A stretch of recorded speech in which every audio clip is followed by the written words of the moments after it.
Even men at the top of their game find themselves wanting more from life. Whether it's more meaning, unshakable confidence, a bigger impact, more money, deeper love, a hotter sex life, or a powerful legacy. Find out how good your life can be on this episode of Man Alive. Also, did you know there's a skill many men never learn that ends up seriously limiting your professional success and satisfaction in your love and sex life? I put together a free guide to explain this unknown skill and give you exactly what you need to use it today. Get it by heading over to ShaynaJamesCoaching.com or text the word ALIVE, ALIVE, to 44144. That's 44144. You'll also get access to Man Alive outtakes, raw footage, and bonus videos you can only get there.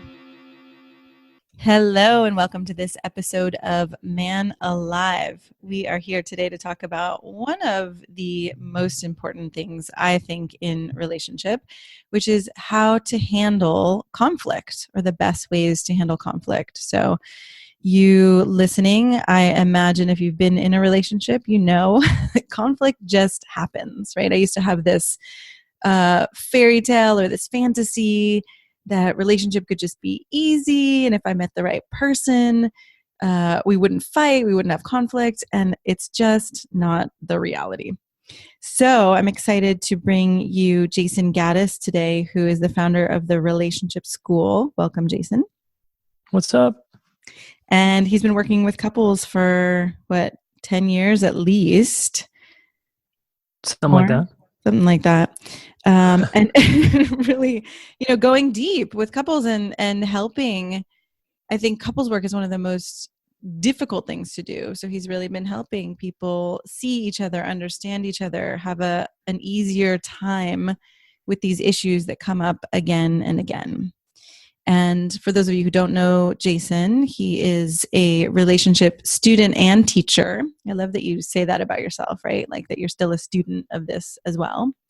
Yeah, always learning. He's the host of the Smart Couple podcast and founder of the Relationship School, and is really on a mission to teach people the one class they didn't get in school, which is how to do romantic relationships, which I also just, that's one of my missions too. And I love that you're talking about that, because I think, wow, if we were taught, like you say in college or even in kindergarten to be emotional, to be connected, to have these people and social skills, life would be a lot easier for us. Totally. Yes. And Jason describes himself as having been emotionally constipated for years before relationship failure forced him to turn his life over to learning about relationships. And he's now married to his amazing wife of 10 years and has 2 beautiful kids. And when he doesn't live and breathe this stuff with his family, he pretty much gets his ass handed to him. That's right. Maybe we could start with that. How have you most recently got your ass handed to you? Is this has to do with conflict, I would imagine.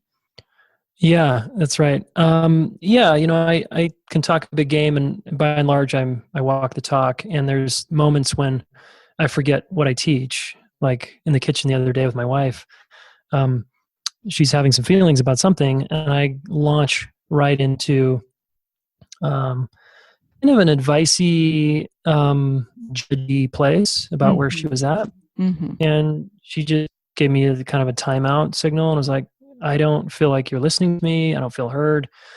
And I just want you to be with me right now. It just stopped me dead in my tracks, right? And I used to maybe get defensive and go through a whole thing about that, but I just took a breath, stopped, and I kind of hit the reset button in myself, and I said, yeah, you're right. Thanks for the feedback. Let's try that again. And I just went right back in and, did it a lot better.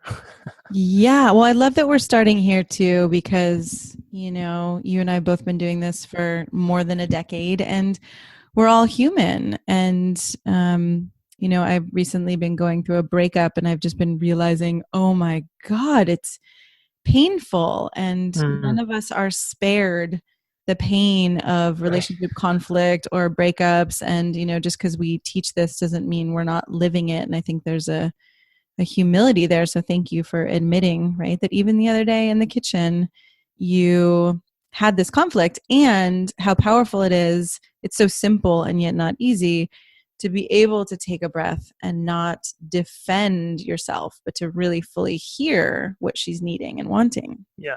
Yeah. That's right. Yeah. Yeah.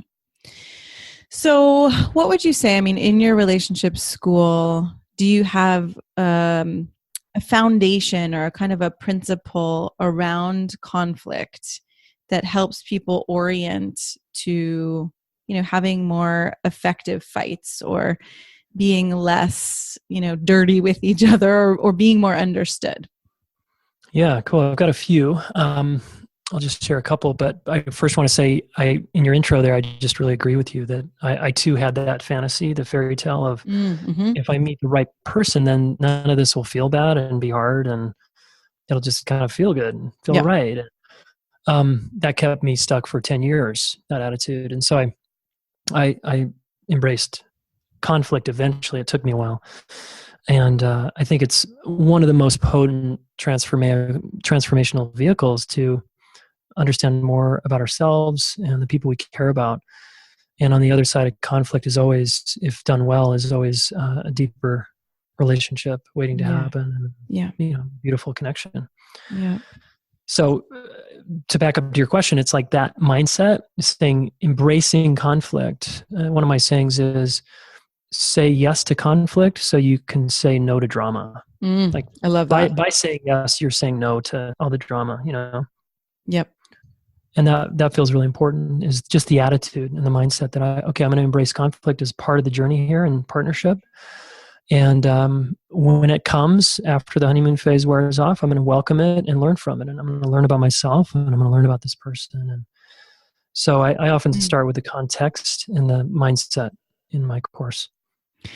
I love that, right? Because I think what I've seen in my own relationships and working with other people is the drama really does come when we try to avoid conflict, or, I have a tendency of trying to be nice, or not, not saying when something bothers me, and then getting either passive aggressive or eventually blowing up about it. Or, we all have our own ways, and it can get dramatic and passive aggressive, or outright, not necessarily, most people aren't physically fighting, right? But there's this sense of being mean and being disrespectful and being unkind to each other that happens as we're trying to avoid conflict. Yeah, exactly. Yeah, and because none of us learned how, or we learned how through only watching what our parents did, and they didn't have these personal growth tools, they weren't listening to podcasts, right? They didn't have access to this stuff. So we got a transmission that was just limited and short-sighted. Not to their fault or anything. That's just they were dealing with other challenges in their lives and with the tools they had. But we got what we got, and we typically, if we don't actually upgrade the skill set and what the sort of transmission we got, then we're going to be like them. We're going to do the things that they did, which is slam doors, shut down, compartmentalize, avoid, blame. We're going to do all that stuff, and until we learn how to do it differently. And that's why I love teaching conflict is, it's such a human thing. And because some people judge themselves like we're supposed to have it all figured out. I'm like, what are you talking about? This wasn't taught in school. You got what you got from your parents. But it's time to learn now. So let's just embrace that and see if we can have a sense of humor about it, and know that it's really hard for all of us because we're wired for threat more than we are for love. And so we got to learn how to work with that scared animal that's living inside our body. And when we do, it opens up a whole new landscape. Well, that's powerful context too, right? That we're actually wired for threat more than we're wired for love. Yeah, exactly. Yeah, I mean, our partner can come home from work or come into the car or wherever we are, and if they have a certain affect and their body language is a certain way, it can fire a threat response in our nervous system. And they're not doing anything wrong. They're maybe upset about something that just happened, or they just got an email on their phone, or they just got blasted by somebody, and now they're coming in to us, and our first response is threat, like what did I do wrong? And they're mad at me, and we make it about us. And oftentimes it has nothing to do with us, but Right. this is just how we're wired. Yeah. So we're wired for threat. And then would you say also we're wired to take things personally in that way? Yeah, I guess I'd say it a little different, that because we're wired for threat, we tend to misinterpret the threat signals Mm-hmm. as like about us. It's happening so fast. We don't have our frontal lobe online enough to make rational sense of it. We haven't even checked it out with them. Maybe they're not in the space to talk. Maybe we're not now in the space to talk. Yeah. But we just automatically default go to, it must be me. Yeah. And Yeah. and then we're on the defense, or we're like, what's the big What I was deal? just going to say, I just was remembering a conversation with, or not a conversation, a little bickering session or whatever with someone where I was like, what? And he was like, I'm probably never going to respond positively if you say that, right? Like Yeah. you could say, hey, I'm noticing that you have a frown on your face, or it looks like something just happened, or what's going on, honey? But if you just say what, like that's not going to go over very well. Yeah. Like, okay, got Yeah. it. Right. Yes. Okay. That makes sense. Yeah.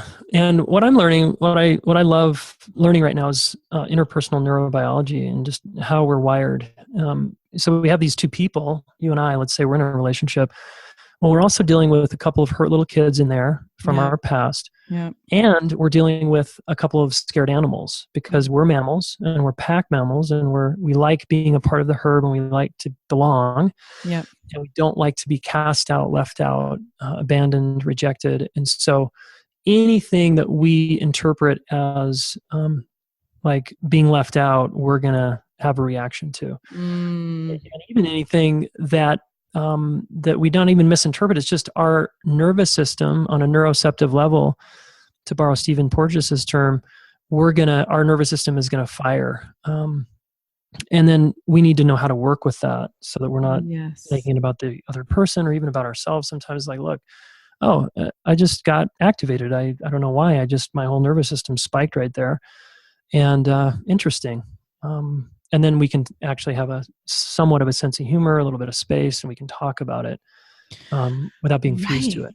Well, and that seems like one of the most challenging things, is to have the ability in that moment to witness what's happening without being reactive. I mean, I used to call it, I kind of created a phrase I would call riding the dragon, where, I could feel this fury starting to rise inside me. And like, I just wanted to, breathe fire, kind of this, vengeance or rage or whatever it was. And then I started to imagine me as like this little being riding a dragon up on like, this is so, I don't know, it was kind of bizarre, but at like up through my chest in a way that I was riding a dragon, and I was pulling the reins back, like, okay, dragon, like, nice. hold like on. That. Yeah. You don't actually have to express this. I can take a deep breath and say, wow, I am feeling like I'm about to explode. Or I actually remember being in a relationship once where we were dating, and my son was younger, and we were talking about what life might be like in the future. And, he mentioned something about, well, if we were living together, he wouldn't be available for anything in the mornings or to help out with my son, because, that's his time for writing and meditation and whatever. And I remember that feeling, like that rage starting to build up, where I was like, whoa, my God. And so I remember looking at him and being like, I'm going to close my eyes for a minute, and I'm going to go away, and I'm going to come back like in a minute or two when I'm ready. But I do not like what would come out of my mouth if I said something right now, and to give ourselves the time and space to be like, wow, I just got massively triggered. My nervous system is firing. Okay. Totally. I'm not going to actually react. Would you say, was that happening because of a value difference? Like, did you have different values in that moment that got highlighted, or was it something else? I think so, right? I mean, I wasn't necessarily expecting him that he was going to take responsibility for my kid, but there was something around, oh my God, right? Kids, as my value, kids come first, or partners help each other out, or it was definitely kind of more this vague, like, if we were to really have moved in together, we would have talked about the details of it, but just that broad sense of, oh my God, I think I felt abandoned or, left in that moment to my own self instead of being supported. Yeah. And so you went to like anger, and other people go to just collapsing or shutting down, right? Right. We're all different in terms of how we're going to react in any given moment. And that's why it's hard to come up with like a conflict formula, even though I do it for my courses. It's, we have to provide a lot of space for every nervous system is a little different. We're all coming in with our own history. Yes. There's all these value differences. There's the way we talk, what happens to our face when we get triggered, and then how the other person interprets that. It's complicated. Yeah. Are there a couple different or main kind of types of ways that people respond that you found? Well, certainly we've all heard the term fight, flight, freeze, and most of us have one of those three places we go. And that's just, again, a nervous system thing that is pretty universal. Some of us go toward, that would be the fight person, the fighters. The flighters usually move away, and the freezers get more immobilized. Yeah. And the freezers and the fighters and the fleers, it's all sympathetic arousal, which is usually a spike in our nervous system. And we don't go to like a parasympathetic collapse, like a full blown shutdown, unless we've had a lot of trauma in our history or it's a life-threatening situation. Yeah. But once we start to understand which one we are, we can have care and compassion for our partner and for ourselves. Like, oh, this is just what you do when you get upset. And it's actually, when we understand it from like the animal perspective and the brain and the nervous system, it's an intelligent response. It's actually there's nothing wrong with us. Because we're wired for threat, we want our nervous system to fire when we walk in a parking garage at night and we hear a sound. We want to be on alert in those moments when our child is crossing the street. We want to be on alert when we get a text that's threatening the relationship. Like, that's intelligent. This is like a beautiful thing that we have built in, but we got to also learn how to work with it, because it misinterprets a lot. It misfires in that way. Yeah. And our brain just goes into these places that it's like, wait, that's not what's actually happening here. Yeah. So would you say that's one of the first steps that you have your students or your couples work with, is actually figuring out what is my personal response type in a way? It's definitely one of the steps somewhere in the process. It's not always near the front, but I usually keep this type of education up front so that we can all stop making ourselves or our partner wrong for our reactivity. Yeah. It's like, look, this is part of the landscape. You can make it wrong as much as you want, but it's not going anywhere ever. And nor should you want it to, because this is, again, intelligent. So it's how do we work with it? And once people start to understand the nervous system, even just the basics of, what we're talking about here, it's like, oh, God, I'm not crazy. Or they're not crazy. I love that. Right. I'm not crazy. I'm not wrong. I'm not, horrible. I'm not evil. I'm not any of those things that we can make ourselves. Yeah. And neither is your partner. Yeah, exactly. And the trick is, can we now start to apply our the frontal lobe that animals don't have, that's a newer part of our evolutionary history, that is just like, oh, how can I make meaning out of what's happening? How can I make sense of what's happening? How can I talk from my rational mind about what just happened between us? And then that's where the tools come in, of learning how to listen really well, of understanding our partner's values and what's important to them, understanding how they like to be spoken to, what helps them come out of a fight-flight response. These are all, I sort of take it on, my wife and I sort of take it on, that we're taking good care of each other even when we're upset. Like, I would never shame my son for having a reaction. Yes, I love that. I've been tempted to plenty of times, but because that's just the animal in me. But it's like, oh, right, you're just having a tantrum here. Okay. How can I just kind of love you through this and not make it about me and just relax? Well, God, and that takes I think it takes a lot for those of us, especially, like you said, a lot of us weren't raised with parents who knew how to do that, so they didn't model that for us. Yeah. Yep. Yeah. Yeah, exactly.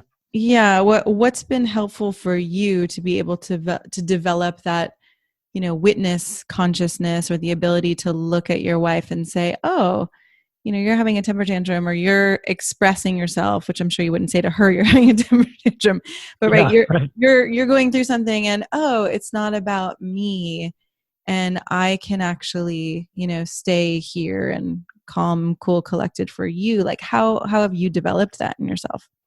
Yeah, so I want to talk about it from two angles here: the self-regulation angle and then the co-regulation angle. So the self-regulation is like meditation. That's to me the ticket that got me to be able to sit with my experience Mm-hmm. during strong emotion, during strong charge and activation in my body. I'm really grateful for knowing how to be with my experience, because that was something I was not able to do prior to meditation, and Yeah. meditation really taught me how to do that. Mm-hmm. So I highly recommend the listener. That's just a no-brainer. Any kind of mindfulness practice that's going to, with the goal of not trying to get to an empty space or transcend your experience, but actually to be with, as if you're holding a really upset baby. Can you be with that baby in such a present way that the baby calms over time? That's a really great That's distinction. Not just trying to get to like some blissed out la la state, but actually, can I feel, my anger, my fear, my shame, my frustration, whatever that is, and actually hold that in myself? It sounds like that's what you're saying. that's right. Yeah. Can I be with the charge and hold it? And when we do, it's just like a wave, Yeah. like a lot of the advanced meditators talk about, and it will pass Yeah. like a cloud. It just, Yes. can I hold it? And with my loving presence, and it will, just like a wave, subside over time. But if I fight it and resist it and compartmentalize it, it's actually going to stay there Mm-hmm. until Mm-hmm. I'm learning to turn toward it and be with it. So yeah, that's like the self-regulation. We all need some kind of practice. And for us as kids, it was maybe we sucked our thumb, or we ran outside, and we cried and we hit something, or different ways we had, or just we turned on the TV and we ate food, like whatever our thing was that maybe we're still doing. We need to learn how to be with our experience. And then the co-regulation piece is something I've learned in just the last few years that my wife and I are really geeked out on right now. And this comes from the adult attachment work as well as interpersonal neurobiology, which is, how do we not go to our separate rooms during activation until we're both calm and collected and we come back and can talk about it? That's Mm-hmm. one way, sure. Mm-hmm. And we still do that sometimes. But how can we actually help each other in the moment calm down? Mm. And by using things like eyes and sound and touch and breathing, how can I use my nervous system to calm hers and vice versa? And what we're finding is it's a lot faster and Yeah. more effective to do it the co-regulation way. Mm. That's beautiful. It reminds me of a tantric practice I was reading about, of, that when there's conflict, just laying together and actually breathing in sync together can be one way to not have to go into the content of it, but to start to regulate bodies together. Yeah, yeah, exactly. David Cates has something like that, where you belly to belly breathing, he calls it. And that's effective, but a lot of couples won't be able to do that because it's Right. too It's too activating to intimate, be that close. I was thinking that, right? It's so intimate or so activating to be that close to someone when you're feeling like, you either want to run or fight. Yeah, why would I want to hug that dragon, right? Exactly. Exactly. The Right. dragon's going to eat me, and the dragon's the enemy in that moment. Uh-huh. Uh-huh. Yeah, so that can be a little advanced and a little too much for us sensitive nervous system types, but it works if you can do it. Hmm.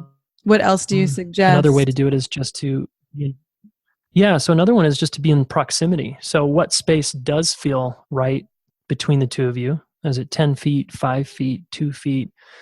And if it's close enough where you can touch them, even a foot on a foot, or a hand on a knee, or a hand on a shoulder, and reassuring statements, just like you would say to a scared child, "I'm right here, honey. I'm with you."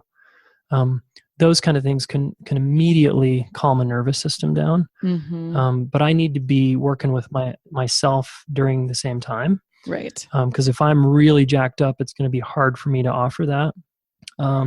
So one of us, the most resourced person, needs to initiate some kind of proximity or physical touch, or voice, or just, "Hey, I'm here." Soften your gaze, soften your affect. work with your breath to be able to be a bit of a tuning fork for your partner so that their nervous system, the scared animal, lets their porcupine quills down so they can come back in and like, okay, I'm relaxing a little bit. And then we can talk about it. But it's kind of a bottom-up approach to body, helping each other's body feel safe through those ways. Right, which makes so much sense because I think so much, as I'm thinking about it, right, so much of the conflict and the fighting happens in this intellectual realm or logical realm. And yet that's not where, the root or the pain of the person or the problem is happening, right? It's like in this deeper, more emotional place or more physical or emotional place. Yeah, that's right. So, I mean, talking is great. I mean, some of us, that's actually how we calm down is through talking. Mm-hmm. And so that's okay and it can work. And it's worth experimenting for anyone that's in a relationship here that's listening, what works for the two of you. Because especially a lot of new age spiritual type people are still stuck in the self-regulation model where that's the only thing they've got. And it's okay. It got the my only wife thing and they've I. got around either meditating or kind of calming themselves down, you mean? Yeah, meaning we both, the sort of analogy is like we could both go to our separate corners of the house and calm ourselves down. Got it. Yeah. Again, that's good, and it's important to have that skill because a lot of people think calming each other down and co-regulation is codependency. And there's such charge and resistance to be anything like a codependent person. There's so much backlash against that term that we've completely thrown the baby out with the bathwater in terms of, well, let's look at the facts. When you partner with someone, you are dependent on them in a number of ways. And the more you lean in to the intimate space for years, like having children, sharing a mortgage, sharing finances, the more there is at stake and the more dependent you are on each other. Right. And so dependency is not a bad thing. It's learning how to work with and fine tune the interdependence between the two of you. So we both have the ability to be independent and dependent, and we can shuttle between the two. Because if I'm certainly overly dependent, then I'm going to fall down when you go away. And if I'm overly independent, I might not be that available for a relationship. So we've got to find that dance, and that's why I love the co-regulation stuff. Yeah. It's amazing how it all sounds so logical as you're talking about it. And like, it makes so much sense, and as we both know, and I think everybody listening would likely agree, right? We can talk about it and learn all these skills. And then really where the rubber meets the road is that moment where, we're in a trigger response or some kind of emotional response, and there's a partner in front of us, and right, that's like, we've got to practice to make it actually work. Yeah. I like what you said. I mean, it's really about practice, isn't it? I mean, the more miles we can get under our belt, the more experience, the better we become. I mean, I really have grown so much tremendously in myself over the years in terms of I really like how I show up in conflict. I still have my triggers, absolutely, and so on and so forth, but I'm much more efficient than I used to be. And the people I work with we do get more efficient, and it takes work, it takes practice, it takes a willing partner, Yeah. Well, awesome. This has been great. What would you say? I mean, is there something that you want to leave men with that feels most important? We've got a couple places to start, right? The self-regulation, really learning to meditate or doing something of the sort to be a witness. And if you're in a relationship, that you can start using these co-regulation practices. What else? And we also talked a little bit about, figuring out your own, the way you shut down, right? The way you tend to react when you don't get what you want or when something gets triggered. Any other pieces that you want to leave men? Shane, I'd include another one here, which is a simple one, and one it took me years to learn. So again, simple but not easy, like you said, which is a rule of thumb I have with my wife, which is I don't understand her until she feels understood. Wow. a lot of us guys tend to think, no, honey, I understand. I'm listening. I do understand you. And it's like, why are you wasting your time saying that? If she doesn't feel understood, like, just drop it and let's try again. Uh-huh. You And I know, would because imagine the vice versa male, too, right? what's Like that? if I would imagine it goes vice versa if you don't feel understood as well. Yeah. Yes, absolutely. I like to pick on guys because I'm a guy, and this is what I sort of Right. I get to perpetuated pick, for years. we get to pick on different people being different genders. Yeah, yeah. So I just think I notice men tend to get more defensive. Mm-hmm. Like, I am listening, and I heard what you said, and then the other person's like, well, I don't feel seen, I don't feel understood. Mm-hmm. So I eventually dropped it because it was getting nowhere. I mean, it took me a few years. I mean, I was dense and stubborn here, and I still can get this way, but it's like, all right, let me change it. So I don't, she's in charge of when she feels understood, and she's going to let me know. Yeah. And so I'll go in and try again. And if I shut down or something, because I get too activated, because a lot of men, they like to get it right. And they have a big charge with not getting it right. Some men have a big wound there that they have to go attend to before they can come back and try again, which is fine. Like, so go attend to that wound. It's not about you getting it right. It's about just her feeling understood. And she wants that. So can you offer that to her by continuing to come back and try again? And if it still isn't happening, maybe that's a sign that you need to go learn a tool, I love and you need that. to, maybe it's just a sign that you thought you were a good listener, and maybe you are at work or on your sports team or your volleyball league or whatever, but you're not such a good listener in your marriage. So maybe it's time to get like upgrade that skill set. Well, that's so And powerful to see it that way and humble, right? To see like, oh, maybe I'm not a good listener, or in this situation I'm not a good listener. That doesn't make me a bad person, right? The difference between totally. shame and guilt, or it doesn't make me a horrible person or a bad husband or a bad partner. It just means, oh, I could be a better listener here. Yeah, that's right. That's all it means. And you're right in that it goes both ways. Yeah. Absolutely. Um, Most of us have a listening issue when we're activated, and Mm-hmm. that's part of the work is, how can I calm down enough to listen until they feel understood? And it's not just the tools, because I teach really good listening tools to people, but when I do the technique on my wife and she doesn't feel my heart behind it, it's going to fall Yeah. flat.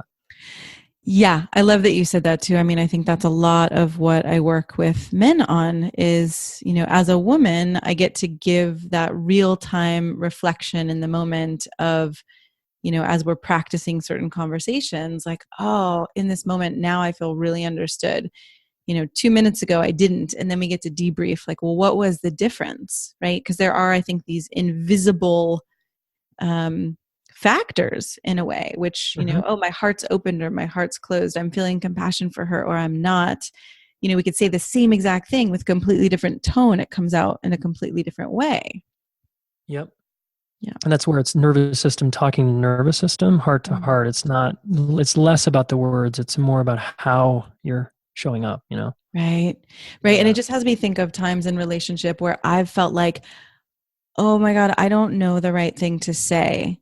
And it's had me freeze and say nothing, or kind of get a little snippy because I'm trying to say it right. And, some of those conversations where my partner had said, I wish you'd just said, I'm not sure exactly what to say right now, but I love you, or I care about you, or I want to be here for you, or, can you tell me what you need, or something like that. And to give all of us, men and women both, the permission to just say like, oh, I wish I knew what to say right now. And I'm Yeah. sure I want to.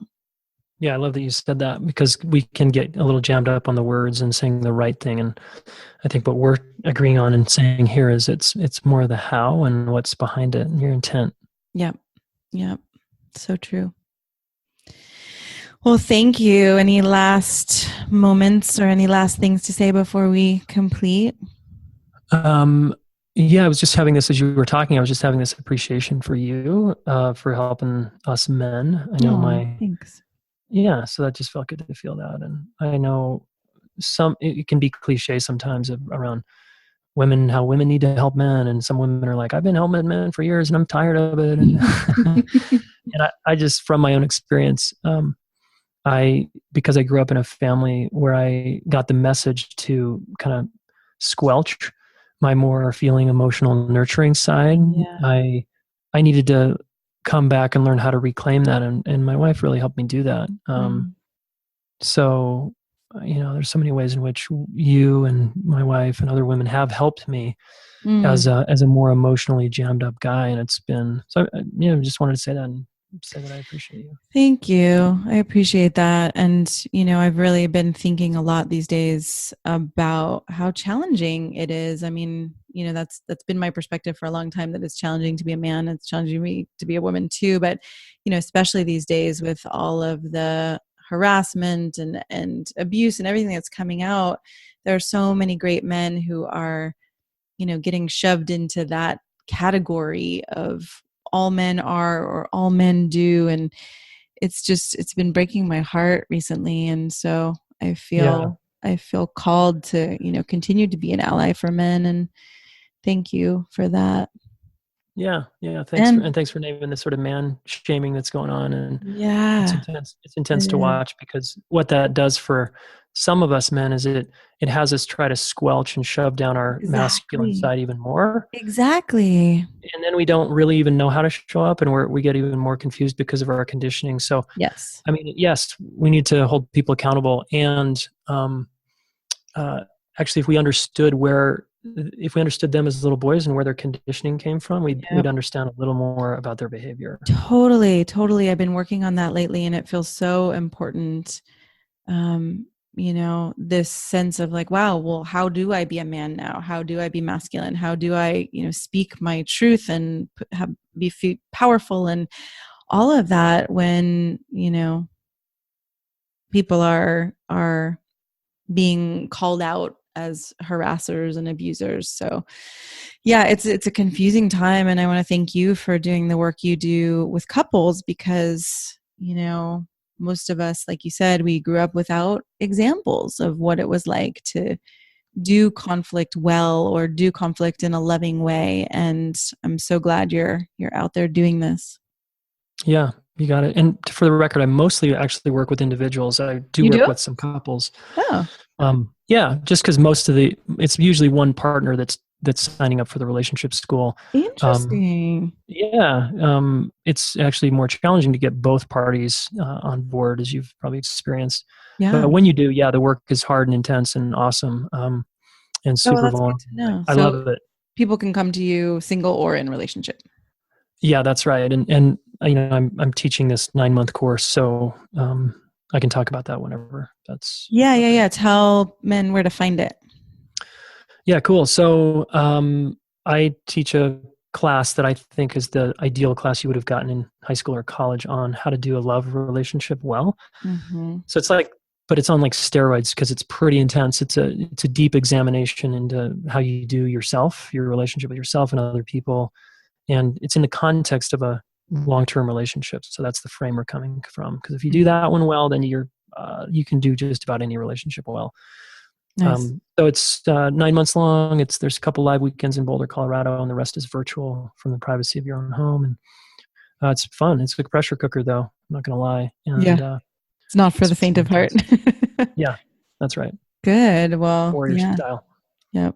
Awesome. Awesome. Well, thank you so much. I look forward to more in the future. And thank you for being here today. Yeah, you got it, Shayna. Great to hang out with you and your people. I'm so glad you joined us for today's episode of Man Alive. I hope it gives you a sense of what's possible and how good your life can be. If you like what you heard, I'd be so grateful for you to subscribe to Man Alive and write a quick review that helps men like you find us. And again, head over to shanajamescoaching.com/manalive to get outtakes, videos, and raw footage I only share there. These are some of the most interesting parts of these expert conversations. You can also grab your copy of The Unknown Power to accelerate your career and solidify your confidence with women, because the two are related, and I know you don't have to settle for one or the other. Join us each week for a new episode of Man Alive.